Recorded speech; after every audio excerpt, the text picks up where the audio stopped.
नमस्कार साथियों, मेरा नाम अनुपम प्रसून है और आप एनएमएफ न्यूज़ देख रहे हैं। आज हम बहुत गंभीर विषय पर आपसे बात करने आए हैं। गंभीर विषय ये है कि भारत में पंजाब की सीमा भी पाकिस्तान से लगती है, गुजरात की सीमा भी पाकिस्तान से लगती है, राजस्थान की सीमा भी पाकिस्तान से लगती है और जम्मू कश्मीर की सीमा भी पाकिस्तान से लगती है। लेकिन सबसे ज़्यादा घुसपैठ, सबसे ज़्यादा आतंकवाद प्रभावित वाला इलाका या राज्य जम्मू कश्मीर ही क्यों है? क्यों बार बार आतंकी जम्मू कश्मीर में ही घुसपैठ करने की कोशिश करते हैं और कई बार कामयाब भी हो जाते हैं, कई बार नाकाम भी हो जाते हैं। कभी ऐसी कोशिश राजस्थान में करने की क्यों नहीं करते, गुजरात में क्यों नहीं करते? करते हैं तो ठोक दिए जाते हैं। लेकिन जम्मू कश्मीर में बाकायदा पनाह लेते हैं, रहते हैं, घर मिल जाता है, छत मिल जाती है। आपको हम 2-3 एग्जाम्पल बताना चाहेंगे। कश्मीर के पहलगाम में जो आतंकी हमला हुआ, उसमें जिन 26 लोगों ने अपनी जान गंवाई वो तो बेकसूर थे। लेकिन वहां पर एक तस्वीर जो कल सामने आई, उसने पूरे देश को झकझोर कर रख दिया। जिपलाइन पर एक शख्स, गुजरात का एक शख्स, आप देखेंगे उसे जिपलाइन वाला जब छोड़ रहा होता है तभी नीचे आतंकवादी गोलियां बरसा रहे होते हैं। निहत्थे और मासूम लोगों का कत्ल कर रहे होते हैं वो। और जो जिप लाइन वाला होता है वो अल्लाहू अकबर के नारे लगाता है, मन ही मन ये नारे लगाता है और बाकायदा उसकी आवाज़ कैद भी हो जाती है। जिप लाइन पर बैठा शख्स, जो गुजरात का शख्स पहलगाम घूमने गया था, वो बेफिक्र होता है इन सब चीज़ों से, क्योंकि उसे पता नहीं होता कि नीचे क्या हो रहा है। अचानक जब उसकी नज़र पड़ती है वो भी सहम जाता है। कई इंटरव्यू में उसने खुलासा किया कि सिर्फ 7 मिनट का फासला रह गया, क्योंकि उससे पहले 2 ऐसे लड़के थे जिन्होंने जाने की जल्दी की और उन्हें उसने जाने दिया जिप लाइन पर पहले, इसलिए वो बच गया जिंदा। खच्चर वाले के बारे में एक स्टोरी सामने आई। जो खच्चर वाला वहाँ के टूरिस्ट को, पहलगाम में जो टूरिस्ट गए थे उन्हें घुमा रहा था, उस खच्चर वाले ने अपने जूते में फ़ोन छिपा रखा था और वो कहीं से हथियारों की डीलिंग की बात कर रहा था। उत्तर प्रदेश की एक महिला ने उसकी पहचान की और इसकी खबर पुलिस को दी। एक और चीज़ आपको बताना चाहेंगे, अभी तक कश्मीर में 10 से ज़्यादा घरों को या तो बुलडोज किया गया है या सीधे उन्हें उड़ा दिया गया है। जानते हैं क्यों? ये वो लोग थे जो कश्मीर में रहते थे, यानी भारत में रहते थे, हिंदुस्तान में रहते थे और पाकिस्तान परस्त आतंकियों को, पाकिस्तान पोषित आतंकियों को पनाह देते थे, इसलिए इनके घर को उड़ा दिया गया। उनमें से कुछ ऐसे लोग हैं जो फरार हैं, जिन्होंने इन आतंकियों का साथ दिया, लॉजिस्टिक में उनकी मदद की, ट्रैवलिंग में उनकी मदद की, उन्हें रास्ता दिखाया। ये वो लोग थे, ये सब कश्मीर के ही रहने वाले लोग हैं। लेकिन क्यों बार बार इनका जो दिल है वो पाकिस्तान की तरफ ज़्यादा झुक जाता है? आज हम कश्मीर में जो बदलाव हुआ है उसे समझने की कोशिश एक्सपर्ट के ज़रिए करते हैं। हमारे साथ एक्सपर्ट प्रियदर्शी रंजन जी जुड़े हैं। बहुत बहुत स्वागत है सर आपका। धन्यवाद। हम यहीं से शुरू करना चाहते हैं कि पूरा एक नैरेटिव पूरे देश में ये चलाया गया कि आप लोग इसे हिंदू मुसलमान का रंग देना बंद कर दीजिए। एक नैरेटिव, एक छवि ये उकेरी गई कि आतंकियों ने धर्म पूछकर नहीं मारा, जबकि पूरी दुनिया ने ये देखा, बाकायदा सुना भी कि धर्म पूछकर मारा जा रहा था हिंदुओं को। पहलगाम में जो आतंकी थे उन्होंने धर्म पूछकर मारा। लेकिन कश्मीर में बैठे ही कुछ लोग ऐसे थे जिनको इस बात पर आपत्ति है। वो कह रहे हैं कि ये बात मत करिए कि धर्म पूछ कर मारा। ये कौन लोग हैं? क्यों इनको जब अपने धर्म पर बात आती है तो ये हिंदुस्तान के खिलाफ भी चले जाने को तैयार हो जाते हैं? और कैसे ये कश्मीर बदल रहा है, ज़रा इसके बारे में हमें समझाइए। नहीं, ये जो नैरेटिव सेट करने की कोशिश हो रही है, ये आज नहीं हो रही है, वर्षों से ये चल रहा है। कश्मीर में कोई भी घटना होती है या देश भर में कहीं भी कोई भी आतंकवादी घटना होती है तो उसको ये कहा जाता है कि इसको आतंकवादियों के ही नज़रिए से देखिए, इसको धर्म के नज़रिए से नहीं देखिए। लेकिन जो युवक जिहाद के नाम पर, जो युवक इस्लाम के नाम पर गुमराह हुए हैं, गुमराह होकर की ऐसी घटनाएं कर रहे हैं, या मस्जिदों से पत्थरबाजियां हो रही हैं, मस्जिदों में शरण दिया जा रहा है, मस्जिदों से ऑपरेट किया जा रहा है चीज़ों को, तो कैसे नहीं इसको इस्लाम से जोड़ा जाए? क्यों नहीं जोड़ा जाए? जोड़ा जाना चाहिए। मैं कश्मीर में ही नहीं बोल रहा हूँ, देश भर में आपने देखा होगा पत्थरबाजी की जो घटनाएं होती हैं, वो घटनाएं कहाँ से होती है? मस्जिदों से होती हैं। वो तो एक धार्मिक मजहबी जगह है ना, लेकिन वहां से उपद्रव कैसे शुरू हो जाता है, वहां उपद्रव कैसे हो जाता है, वहां उपद्रवी कैसे छुपे हुए होते हैं, तो क्यों नहीं इसको मजहबी रंग दिया जाए। और मजहबी लोग जब किसी का धर्म पूछ करके मारेंगे तो सामने वालों का भी कम से कम बता तो सकता है ना। आप तो बताने अच्छा से भी इनकार कर रहे हैं कि ऐसा नहीं कहें, तो ये थोड़ा जी। अच्छा, मैं ये पूछना चाहता हूं कि इतनी बड़ी घटना हो गई, आतंकी घटना हो गई, इस पर तो पूरे देश का खून खौल रहा है, कश्मीर के लोगों का भी खौ जाना चाहिए। फिर कुछ लोग जो सवाल उठा रहे हैं कि मैंने ये भी देखा कुछ मीडिया रिपोर्ट्स में, जब रिपोर्टर उनसे सवाल पूछता है कि पाकिस्तान पर एक्शन होना चाहिए, वो पाकिस्तान का नाम तक लेने को तैयार नहीं है। रिपोर्टर पूछता है कि पाकिस्तान आतंकी भेजता है, वो ये भी मानने के लिए तैयार नहीं। ये वही कश्मीर है देखिए जहां से कश्मीरी पंडित खदेड़ दिए गए।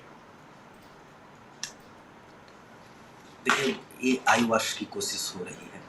कश्मीरी लोग जो लोग देखिए, कश्मीर को क्लीन चिट नहीं दिया जा सकता है। जो कश्मीरी लोग हैं वहाँ अभी तक क्लीन चिट दिया जाता रहा था कि ठीक है ये लोग नहीं करते हैं। इंटरनेशनल बॉर्डर पार करके बाहर से आए हुए लोग इन घटनाओं को अंजाम देते हैं। लेकिन कहीं न कहीं इंटरनेशनल बॉर्डर तो आज 1947 में बना ना, 1948 में बना ना। उसके पहले उसके पहले भी तो कश्मीर में इस्लामीकरण हुआ है। मजहब के नाम पर नदियों में खून बहाया गया है। अनेकों उदाहरण है किस तरीके से सिकंदर शाह ने 14वीं सदी में, उस समय जो डार्क एरा कश्मीर का कहा जाता है, उस समय जबरन लोगों से इस्लाम कबूल करवाया था। मौके बेमौके कई ऐसे मौके आए। 1470 तक ही कश्मीर जो है बहुसंख्यक तौर पर मुसलमानों का हो गया था। वहां मुसलमान बहुसंख्यक हो गए थे। तो ये कैसे हुआ? अचानक तो नहीं हुआ। आज से 1000-1500 साल पहले कश्मीर में तो कोई मुसलमान नहीं था। कश्मीर से तो इस्लाम का उदय नहीं हुआ है, वो तो हिंदुओं का गढ़ था। कई ऐसे मुस्लिम लेखक आए जिन्होंने वाराणसी के साथ साथ श्रीनगर को सनातनियों का केंद्र माना है, हिंदुओं का केंद्र माना है। और वो श्रीनगर आज पूरी तरह से ध्वस्त हो चुका है, ढह चुका है, सनातनी के दृष्टिकोण से खत्म हो चुका है, कुछ बचा ही नहीं है और शेष बचे हुए हैं। तो ये कैसे हुआ? मजहबी नहीं हुआ तो क्यों हो गया? और सिर्फ एक, अगर मान लीजिए धर्म परिवर्तन हुआ भी तो सिर्फ एक धर्म में परिवर्तन हुआ, सिर्फ इस्लाम में परिवर्तन हुआ। ईसाइयों में क्यों नहीं उस क्षेत्र में हुआ? अन्य भी धर्म है, बौद्धिस्ट, किसी धर्म में जाया जा सकता था, कश्मीर के ब्राह्मण जा सकते थे, सिर्फ इस्लाम में ही क्यों गए? सबसे मजबूत सवाल ये है कि है ये धार्मिक एंगल है, मजहबी एंगल है, इसको आप हटा करके नहीं देख सकते। हटा करके इसको हटा भी दीजिए एक क्षण के लिए, लेकिन पाकिस्तान का एंगल आप कैसे हटा देंगे? जब पाकिस्तान का सेनापति बोल रहा है, सेना अध्यक्ष बोल रहा है, हिंदुओं की बात कर रहा है कि ये हिंदू हमारे नहीं है, हिंदू हमसे नफरत करते हैं, हिंदुओं के खिलाफ आग उगल रहा है, जब वो मजहबी भाषा बोल रहा है, वो धार्मिक भाषा बोल रहा है, वो उन्मादी भाषा बोल रहा है, तो फिर इसको आप अलग थलग करके कैसे देख रहे हैं? पाकिस्तान का रक्षा मंत्री मान रहा है कि हाँ, हम लोगों ने दशकों तक विदेशी ताकतों के दबाव में खुद को आतंकवादी देश बनाया है। तो फिर ये कुछ लोगों के सर्टिफिकेट देने और नहीं देने से पाकिस्तान नापाक नहीं हो जाएगा, पाक साफ नहीं हो जाएगा, उसके इरादे पाक साफ नहीं रहेंगे। सवाल है बना हुआ है और इस पर चिन्हित करने की जरूरत है। निश्चित तौर पर सभी नहीं होते हैं और सभी को सजा भी नहीं दी जा सकती है, लेकिन एक मैसेज तो दिया जाना ही चाहिए। और वो मैसेज पाकिस्तान को ही जाएगा। पाकिस्तान ही तो सब खेल कर रहा है, पाकिस्तान की ही वजह से तो हो रहा है। मैं एक उदाहरण देना चाहूंगा, अगर थोड़ा सा समय आप दीजिए तो इसमें। पाकिस्तान क्यों बौखलाया हुआ है? पाकिस्तान जब बौखलाता है ऐसी घटनाओं को अंजाम देता है।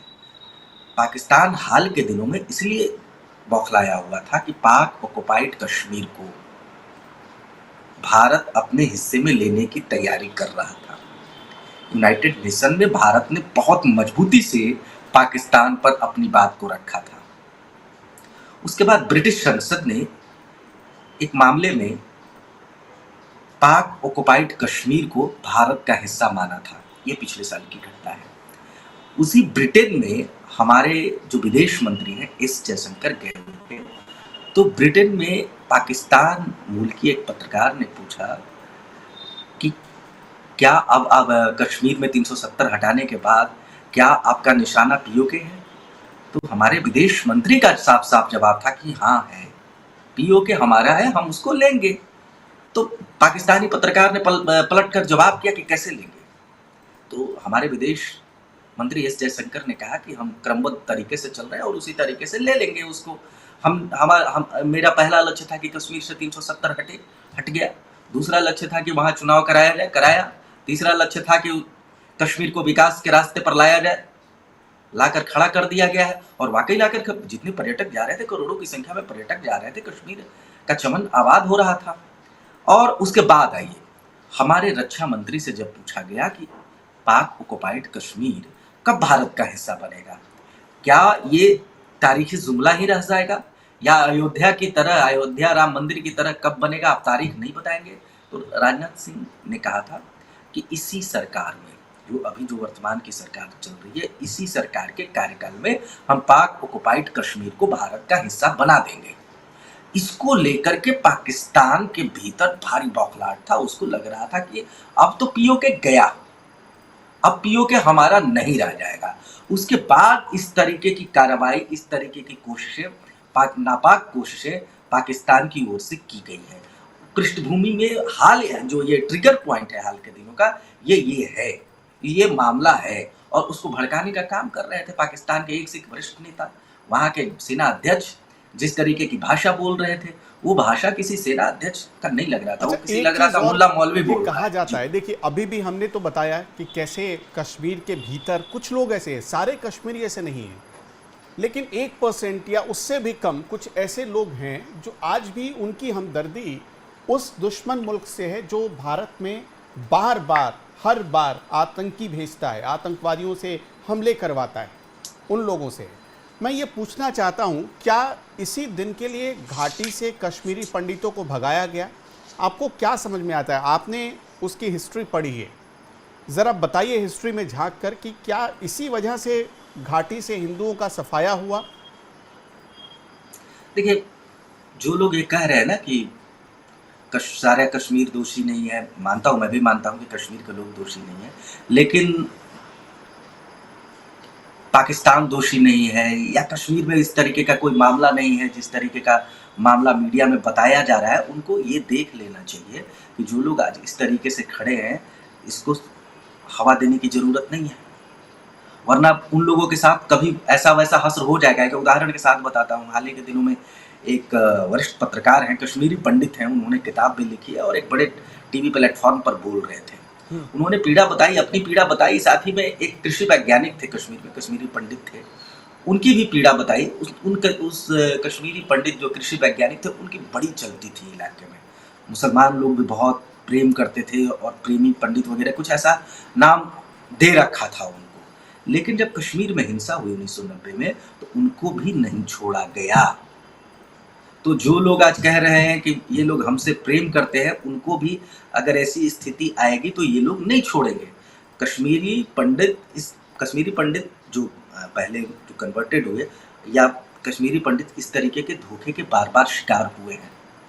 मैं सोहा भट्ट का नाम लेना चाहूँगा। अगर इतिहास के आईने में आप जाइएगा तो एक सोहा भट्ट हुआ करते थे कश्मीरी पंडित। सिकंदर शाह नाम का एक शासक था कश्मीर का, मुसलमान शासक था, मीरी वंश का शासक था।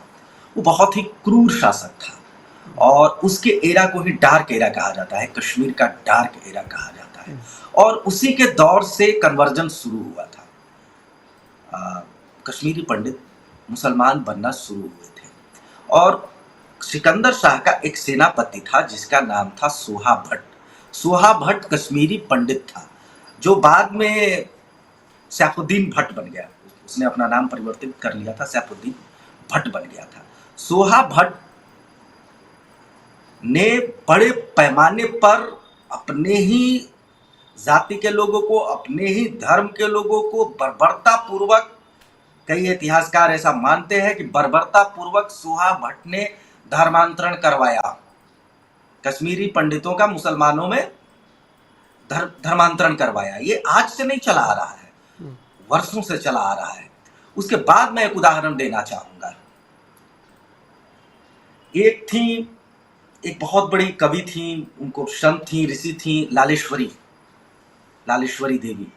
बहुत उनकी पूजा होती है, बहुत कश्मीर में उनको कश्मीरी पंडित भी मानते हैं, मुसलमान भी मानते हैं। लालेश्वरी जी से भी ये यही चूक हुई थी।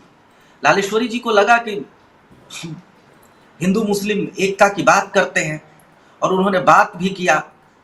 उन्होंने मुसलमानों, इस्लाम और सनातन को जोड़ करके देखा। शैव शिव की उपासना करती थी, लालेश्वरी देवी भी उनको कहा जाता था। वे शिव की उपासक थी। उन्होंने इस्लाम से जोड़ा, चांद की व्याख्या इस्लाम में भी है। उन्होंने शिव उपासना से भी उसको जोड़ करके और एक नई ऋषि परंपरा में उन्होंने अपने आप, या उन्हीं से शुरुआत उसको मानिए, ऋषि सिलसिला कश्मीर में शुरू हुआ। बाद में ये कश्मीरी पंडितों पर ही भारी पड़ा।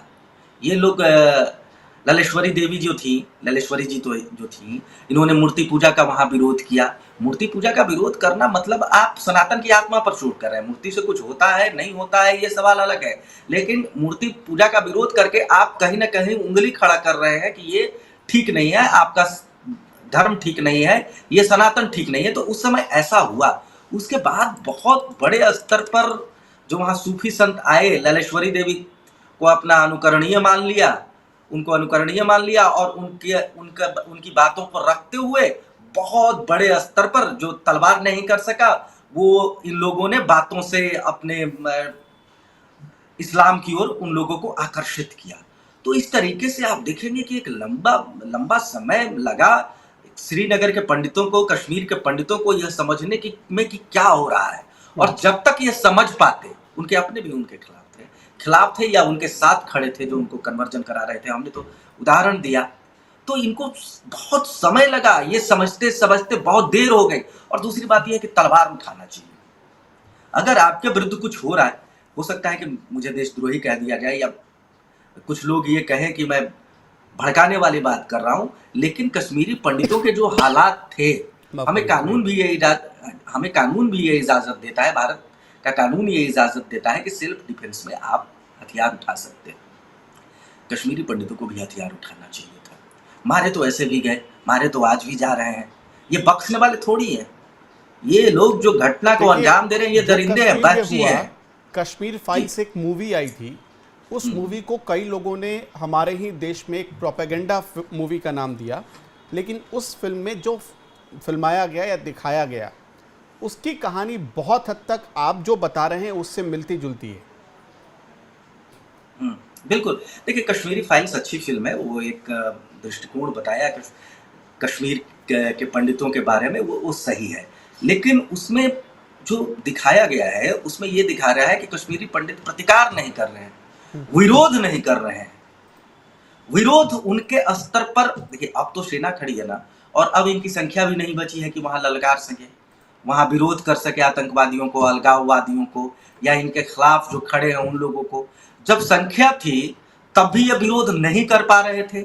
यही कारण है कि इनके साथ ये होता, लगातार होता ऐसा होता चला गया कि ये अंत में इनको अपनी जमीन छोड़ने पड़ी। आज मैं इसको बिहार से जोड़ता हूँ, जिस बिहार से मैं आता हूँ, बिहार में भी इसी तरीके की घटनाएं हुई है 80-90 के दशक में, या 90 के दशक के बाद भी ये चलता रहा कुछ वर्षों तक। उस दौर में देखिएगा जिस तरीके से कश्मीरी पंडितों का जेनोसाइड करने की कोशिश हुई, उसी तरीके से बिहार में एक दो जातियों या विभिन्न जातियों के बीच ऐसा लगा कि एक दूसरे का जेनोसाइड कर दें, एक दूसरे को खत्म कर दें और अपने वर्चस्व को स्थापित करें। उसी तरीके से कश्मीर में भी चल रहा था, या उससे पहले कश्मीर में बहुत पहले से चल रहा था। लेकिन यहाँ बिहार में लोगों ने एक दूसरे का प्रतिकार किया और अपने आप को बरकरार रखा, अपने अस्तित्व को बनाए रखा। वरना जिस तरीके से ये उग्र विचारधारा यहाँ धर्म के नाम पर नहीं चल रहा था, लेकिन जिस तरीके से ये जो लाल सलाम वाले आ गए थे, उग्रवादी लोग आ गए थे, नक्सलवादी लोग आ गए थे, विनोद झा के नेतृत्व में जिस तरीके से चीजें चल रही थी, तो वो मामला तो उसी तरीके से यहाँ भी था। दिन दहाड़े कुछ भी हो रहा था। जो कश्मीरी पंडित ये बता रहे हैं कि हमें कश्मीर में अपने धर्म और जाति का नाम लेकर के निकलना मुश्किल था, बिहार में भी कई जातियों के लिए वैसा ही माहौल था। लेकिन लोगों ने कम से कम लड़ाई लड़ी, अपने आप को बरकरार रखने के लिए साहस दिखाया। कश्मीरी पंडित शायद वक्त से पहले छोड़ गए, अपनी उम्मीद को छोड़ गए। मैं उन पर सवाल नहीं खड़ा, उनकी बहादुरी पर सवाल खड़ा नहीं कर रहा हूं, लेकिन फिर भी मैं ये कह रहा हूं कि सरस्वती की उपासना होती है, कश्मीर में सरस्वती की उपासना होती है, वहां मंदिर भी है। लेकिन इसके बावजूद मैं कहता हूं कि उनको थोड़ा सा काली की भी पूजा कर लेना चाहिए, दुर्गा की भी पूजा कर लेना चाहिए था, वरना ये लोग इस तरीके। जी प्रियदर्शी जी, आज भी कुछ ऐसे भी यूट्यूब चैनल्स हैं जिनके वीडियोस अक्सर वायरल होते रहते हैं, और उन वीडियोस में जब कश्मीर जाकर हमने देखा कि रिपोर्टर जब रिपोर्टिंग कर रहा था और उसने पूछा कि क्या इस इलाके में कोई हिंदू मंदिर है, तो वहाँ के कश्मीरी मुसलमान ने जवाब दिया, हिंदू मंदिर नहीं है, और अगर कोई बनाने की कोशिश करेगा तो हम बनने नहीं देंगे। ये आज भी उस वीडियो को लोग उसी प्लेटफॉर्म पर देख सकते हैं। चूँकि कुछ बाध्यता है, मैं नाम नहीं ले सकता, लेकिन मैंने उस वीडियो को देखा है, उस कश्मीरी को बोलते हुए अपने कानों से सुना है। वो रिपोर्टर एक महिला थी और उसके वीडियोस आज भी वायरल होते हैं इस टॉपिक पर। ये सच है। मैं भी कश्मीर गया हूँ, मैं भी श्रीनगर गया हूँ। श्रीनगर में मैंने अपनी आंखों से 2009-8 का दौर रहा होगा, पाकिस्तान का झंडा बिकते हुए देखा है। परवेज मुशर्रफ की तस्वीरें लाल चौक पर टंगी हुई दुकानों में मैंने देखा है। तो है, श्रीनगर में वो मसला है, कश्मीर में वो मसला है, चाहे आप उसको जो कहिए झुठला दीजिए। और 2008 और 9 का आज का कश्मीर नहीं है, आज वो कश्मीर नहीं है। इसके बावजूद जो चीज़ें आ रही हैं सामने, वो ये बता रहा है कि बहुत बदलाव नहीं हुआ है। दब जरूर गया था, लेकिन समय समय पर ये उभर करके सामने आ रहा है। कई ऐसे मंदिर हैं जिनका नाम बदल दिया मुसलमानों ने, कई ऐसी संस्थाएं हैं जो हिंदुओं की हुआ करती थी, सनातनियों की हुआ करती थी, मुसलमानों ने बदल दिया है। सिकंदर शाह जिसका मैं जिक्र कर रहा था, ये वही सिकंदर शाह जो डार्क एरा जो कश्मीर का है, हिंदुओं के देवी देवताओं के मूर्तियों को पिघला करके इसने अपना खजाना भरा, जो अष्ट धातु से या धातुओं से निर्मित होते थे, उसको पिघला करके, मूर्तियों को पिघला करके सिकंदर शाह ने अपना खजाना भरा था। ये कश्मीर का इतिहास है, इसको आप झुठला नहीं सकते हैं। और आज कैसे, मतलब किस तरीके नहीं बनने दे रहे हैं लोग ना सरस्वती के ऊपर। अभी जर्मनी में जर्मनी में प्रधानमंत्री गए थे, थैंक्स टू मोदी गवर्नमेंट। मैं पिछली बार जब इलेक्शन हो रहे थे तब मैं कश्मीर गया था, मुझे भी जाने का मौका मिला था, और जिस लाल चौक पर आम आदमी का जाना दिन में मुनासिब नहीं होता था, कहते हैं कि चारों तरफ से गोलियां बरसने लगती थी, उस लाल चौक पर मैंने आधी रात को 12 बजे लोगों को आइसक्रीम खाते हुए देखा। और उस दिन मुझे ये इस बात का एहसास हुआ कि कश्मीर सचमुच बदल रहा है और मोदी सरकार ने उसे बदल दिया है। आपका बहुत बहुत शुक्रिया हमारे साथ जुड़ने के लिए और इतनी महत्वपूर्ण जानकारी देने के लिए। उम्मीद करता हूं कि हमारे दर्शकों को ये चीज़ें बहुत क्लियर समझ में आ गई होंगी कि कश्मीर में जो कुछ भी चल रहा है वो कोई आज की दिन नहीं है। कश्मीर के डेमोग्राफी जो बदली गई या बदलने की साजिशें हज़ारों दफ़ा हुई, वो भारत के लोगों ने नहीं किया, बल्कि भारत के बाहर कुछ लोग ऐसे बैठे थे जो कश्मीर में बैठे लोगों को उकसा रहे थे, और उसके बाद ये सारी कार्रवाई हुई। कुछ गलतियां हमारे यहाँ के जो पॉलिटिशियंस हैं, जो पॉलिटिकल पार्टियां हैं, उनकी भी रही, बल्कि कुछ क्या, मैं तो सबसे ज़्यादा कसूरवार उनको ही मानता हूँ। बहुत बहुत शुक्रिया हमारे साथ जुड़ने के लिए। दर्शकों, अगर आपको इस वीडियो से कोई महत्वपूर्ण जानकारी मिली हो तो इसे बहुत लोगों तक शेयर करिएगा ताकि उन तक भी ये जानकारी पहुँचे। कुछ अच्छा लगा इस वीडियो में तो इस वीडियो को लाइक करिएगा और कमेंट करना मत भूलिएगा। नमस्कार।